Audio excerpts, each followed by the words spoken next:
Te ismered az igazi Balit? Nem a tengerpartra gondolok. Nem is Ubudra, vagy jogaditrítekre, vagy táncelőadásokra.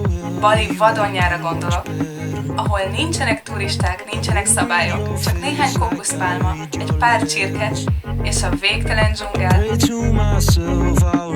Nekem ez a valódi Bali, és most feltárom neked.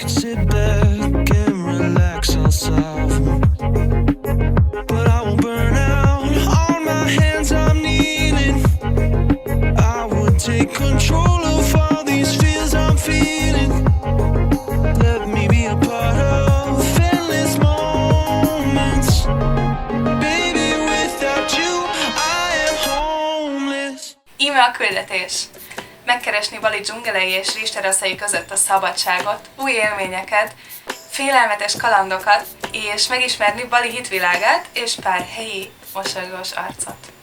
És hogy sikerüljön a küldetésünk, egyetlen egy szabályt állítottam magamnak. Mindenre igent mondani. Ezzel a felfogással keltem útra. Utazásunk harmadik napján berúgtunk pár helyi gyümölcsöt reggelire, és felfedező túrára indultunk Bali vadonjába. Életemben először fogok motorozni. Kicsit félek, de megbízom Aldiban. 2 napra kibéreltünk egy olcsó, de megfelelően működő robogót, és fellélegeztünk, ahogy a széllel suhanva elhagytuk út turistákkal tömött utcáit. Először a híres Tegalallang rizsteraszokat kerestük, Ubudtól kb. fél órára, ahol mi voltunk az első látogatók reggel, de az Instáról jól ismert hintákon kívül nem volt túl sok mindent ott csinálni. Így hát újra felültünk a motorra, és kijelöltem egy random helyet a térképen, a semmi közepén.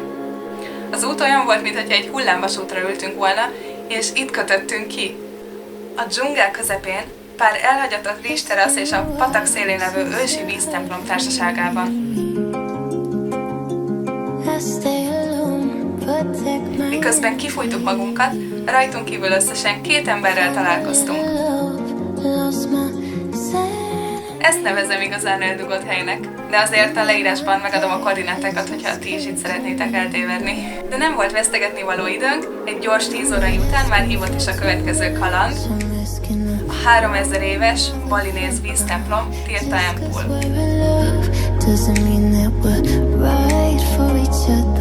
Selamat pagi! Tirtha Empul Indonézia legnagyobb víztemploma, Vishnunak, a hindu istennek szentelve. A templom közepén a forrás áll, és alatta 2 medence, ahol a hívők adományokat elhelyezve tisztító szertartást végezhetnek a friss forrásvízben. Mi sem hagyhattuk ki ezt a lehetőséget, és nagyon meleg volt, úgyhogy átvettük a szarongunkat, és sorban mind a 30 vízköpőben megmerítkeztünk. A hideg vízben végre leültünk, és még barátokra is lehetünk a rituálé alatt. Kb. 20 percen keresztül bent voltunk a hideg vízben, de nagyon jó érzés volt itt a végén kijönni, és ez tényleg egy olyan élmény, amit sehol máshol nem lehet átélni, csak itt. Utána vissza a forróságba, a vízes cuccokkal hűtve magunkat, körbesétáltunk és megpillantottuk a fő forrást és a díszes szentélyépületeit. Ez a pár óra alatt engem is átjárt a balinész szellemiség és a harmónia a világgal, és tényleg megtisztulva éreztem magam. De bevallom, kimerültünk a nagy melegben, és délfelé sokan lettek, úgyhogy ideje volt továbbállni. A következő célpontnak a Goa Gadja templomot választottuk.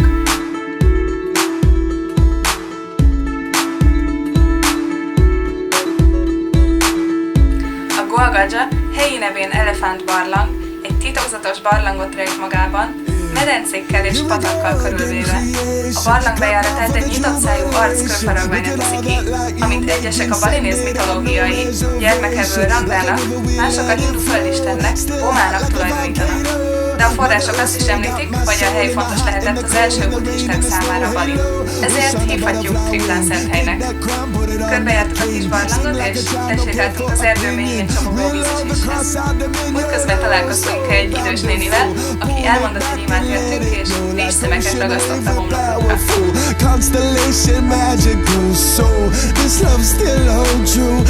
Első napi küldetésünket kipipálva, kimerülten, de elégedetten tértünk vissza Ubudba a főhadiszállásunkra. Azt hiszem, megérte kilépni a komfortzónámból, és olyan sok mindenre igent mondani. De ez még csak a kezdet volt. Második nap a kihívás folytatódott. Sziasztok! Ma nem akárhová megyünk, hanem Bali 2 nagyon szép vízesését fogjuk megnézni, és méghozzá Bali legtisztább kis városkáját is megnézzük. Gyümölcsöt reggeliztünk, és pálmafák között lassan kibukkant az Agung csúcsa, ahogy egy újabb kaland felé vettük az utunkat.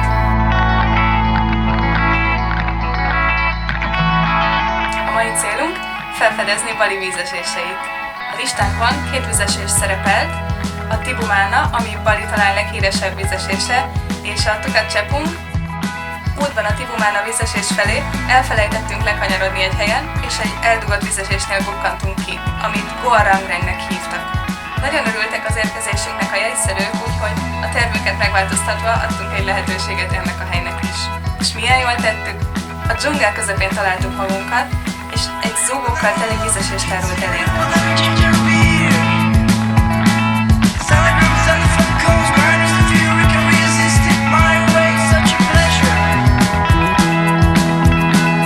Felkapaszkodtunk a sziklafalon, és megfürödtünk a zúgókban és a medencékben. Olyan volt, mint egy jacuzzi.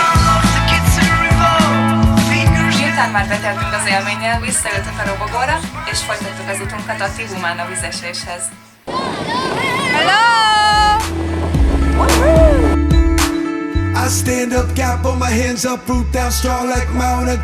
Annak ellenére, hogy nagyon népszerű ez a hely, a belépő olcsó volt, mint a másik vízesésnél. És a vízesésig vezető úgy gyönyörű volt, mintha nem is lett volna igazi. És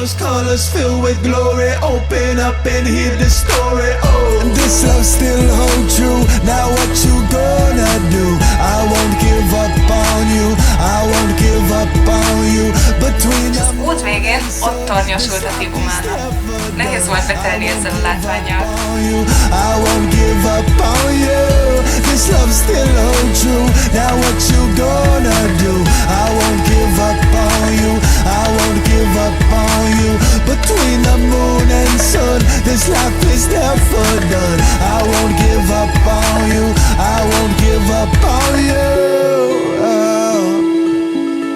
De nem volt még elég a kalandból, úgyhogy a helyi víztemplom mellett lesétálva átvágtunk a folyón, és elindultunk egy erdei úton, ami egy kedves kis réthez vezetett.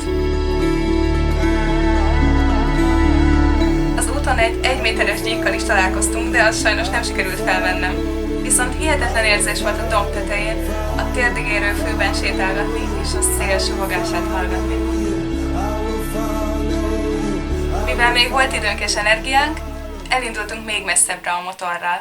Híres hely Balin az indonézek köreiben egy kis falu, amit Bali legtisztább falujának tartanak, Penglipuran.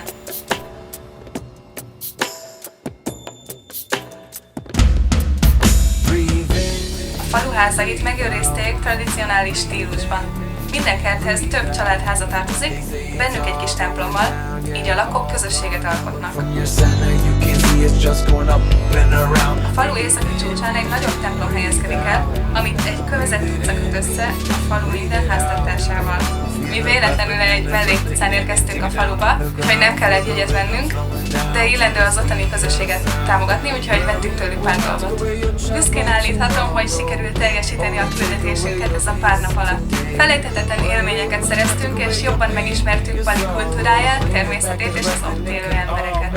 Megéreztem, hogy Bali sokkal több mindent tartogat, mint ahogy hittem, és még kedvem lett volna napokat így elmotorozgatni, de már hívott a következő kaland.